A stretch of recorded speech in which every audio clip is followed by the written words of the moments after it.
How many folks want to quit your job? Now be honest. Have you thought about it? How about this? How many people want to quit their job, but they're also a little conservative, like me?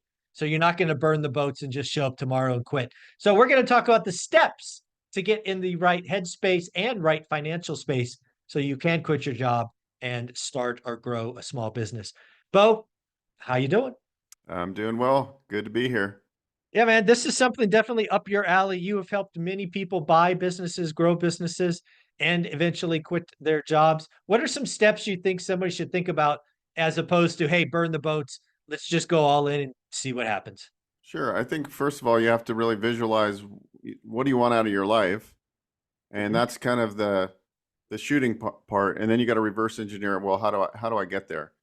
You know, some people. I talked to a gentleman yesterday. He's actually an ORAT listener, and he's quite happy in his job. He does very well, and he's a CFO of a company. But he's like, I got a lot of energy. I already have a side business, but I want to, I'm interested in seeing what franchise models. And that was very interesting. So there's people like that, but there's also people that don't like what they do and they're just forced to do it and they're living Mm, paycheck to paycheck. So mhm. how do we create a plan? And I think first we have to look at what's our overall monthly expenditure. Oh, What's our yes. over Yeah, Yes. that's the starting point. So if it costs you with rent and mortgage and insurance and fund money 6 or 7 grand a month or 8 grand or 10 grand, know what that number is. You need to have that put down on a little tracking sheet. Oh, And like, I couldn't agree more. It shocks me, Bo, how many people don't know their monthly nut. Like, what does it cost you to live a month? It's shocking how many people don't know that. yeah, I think that is a huge problem. We all have like Netflix and this and that and this and that. Take the time to add it up. I mean, I'm always like going through and canceling stuff I'm not using, but I'm not the best at it either. And I know that was kind of my goal this next couple of weeks is like, what am I spending on between my personal and my business? Because I need to get them under wrap. Like, what am I Mm, spending right now? That's it. yeah, If you're bringing in 10 grand and you're spending 12 grand a month, you're not doing good, not right? good. Yeah, if you're making 100 grand but spending 102 grand, you're not doing good. Yeah. So I think that's the place to start. I think before you make a move into a business. Now, some of us aren't going to have the liberty of building passive income where it replaces our W-2 job, right? Like we're making 10 grand a month and we want to get 10,000 in passive income before we leave the job, but that's hard to do, people. Mhm. And it Yeah, takes years. years, It takes 10 to years. 15 years really, for most people. You know, you can short track that for sure, but the average person is going to take you 10 years. So to many, that's probably not the best option. So I think the other option is, okay, what is let now that you know your monthly expenditure, you need to work towards saving 6 months of that number. So if it's 10 grand a month, you save up 60 grand. You put that away. You don't touch that money. And then the next phase is, as you're doing this, you're also discovering different models, whether it's a franchise, a business acquisition. You're defining your buy box. So you're Mhm. looking at your buy box, and then you're talking to a person like myself who's teaching you a little bit about how SBA financing works. Let's just say you find a franchise startup. So you're going to have a few months where it's not cash flowing. You also want to figure out how much working capital you can get in the loan. So Mhm. once that's all figured out, you've identified that, you've done your projections, you have 6 months of reserves. I think Yeah, at that point you can start really looking at making the jump into the transition into business ownership, even if you don't have passive income. But I think yeah, I know you should have 6 months of reserves because there's no bigger stress in this world than financial stress. It causes, the majority of divorces hmm, and probably suicides because people are yeah. stressed out. No, absolutely right. Again, I know there's some folks, joint friends of ours, Jason and Jen, were able to do it. Jen stayed working, Jason quit. I, I, there's just, I don't know what the percentage is, but I would guess 9 out of 10 of us could not burn the bridges and make it work. And it's probably more like 99 out of 100 couldn't make it work, but it can work. I just think having a reserve account, it gives you breathing room. It gives you optionality. it allows you to take a couple of chances. And the other thing I would tell you is I would I would yeah, I would push you to think about is, could I get into a business and work it 5 to 9, right? You're gonna keep your 9 to 5 for 2 years while doing this other thing, but you're also gonna work in this other thing 5 to 9. So you know what? You're gonna work 12 hours a day for 2 years. But at the end of those 2 years, hopefully you're now making on the side at least your minimum nut, which will just be a freeing moment for you. So again, you don't have to be in a rush. Yeah, no, I like that. That's a really good. I was just thinking about when you were saying that, and I'm like, look, there's a lot of business models where you can still keep your job and you could still Yeah. do on the side, and that might be the best option for you. So when I'm talking to people on discovery calls, this is what our conversations are. Okay, do you own any real estate?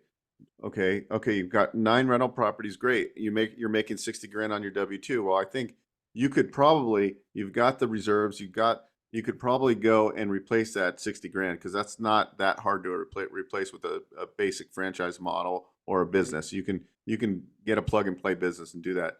Now, if they were making 2 or 3 or $400,000, might be a little bit more of a stress. What can Mhm. they do to keep the job? I mean, there's a painting company I work with, and they have a passive model. You have to buy into 5 territories. You hire a district manager, then you're going to hire a manager for each of the territory locations. It's about a $500,000 investment to get them all up and running over time. But there's a lot of people that are just investing in businesses as a part of their portfolio rather than like, I'm actually going to be operating this business. So I think there's models for everybody. It's just really creating a roadmap and a plan and really knowing what your overhead is and Mhm. really understanding the numbers. And so Yeah. like that's part of what I like doing, projections. So I have a lot of people that get into business ownership first through vending because it's non-threatening. It's Mhm. really like owning real estate, right? You fill the machines, you have an app that tells you when it's down. It's good tax incentives or tax strategy to own these vending machines. And I always have them do the projections, and it's like real world. Okay, you're paying this much for each machine for software. This is how much you're going to spend each month in gasoline. How many vends per machine will you get per week? What's Mhm. the average cost per vend, right? And that's how we build out projections, and that's what the SBA wants. So I always make them whatever business model they're looking at, whether it's an HVAC company, plumbing company, vending business. Let's start with the projections as you're doing your due diligence, because that's going to open up your mind to like what's involved in this business, because it's Mhm. it's not like you're buying a rental property with a property manager. This is a living, breathing organism that you have to massage and make sure it operates, or you're going to lose. Yeah. Yeah, I think the other thing when I think about folks getting into this is also you need to figure out what is you. I think a lot of people, when they think about businesses, investing, frankly, real estate, they get excited by someone else's success or somebody else's widget. Just because somebody else killed it in home services, maybe home services isn't your thing and it is vending.